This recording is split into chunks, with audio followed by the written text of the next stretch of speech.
આ તો સારું થયું કે દેશની અંદર જે આપણે યુદ્ધ ચાલુ નથી થયું. આપણે યુદ્ધ ચાલુ થયા મોર આપણે ગેસના સિલિન્ડરની એટલી મોટી શોર્ટેજ ચાલુ થઈ ગઈ.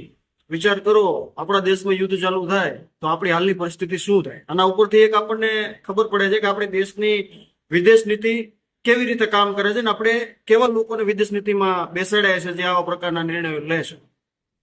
અત્યારે મેઇન મુદ્દાની વાત એ છે મને મગજમાં આવે કે ભાઈ દેશની અંદર ગેસ સિલિન્ડરની શોર્ટેજ થઈ, હોટલવાળાને મનાઈ કરી દીધી, પબ્લિક માટે ગેસ એટલો બધો મોંઘો થઈ ગયો, આના માટે કાળા બજાર એટલી બધી ચાલુ થઈ ગઈ છે.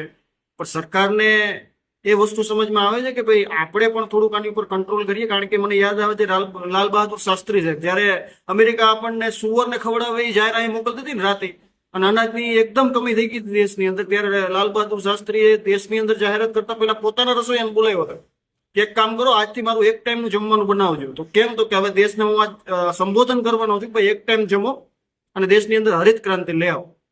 તો જો ગેસના બાટલાની શોર્ટેજ આપણે થઈ છે તો પ્રધાનમંત્રી આપણા દેશના જે મહાન ગણાતા નેતાઓ છે એ પોતાની અંદર ચૂલામાં રસોઈ બનાવવા માટે તૈયાર છે.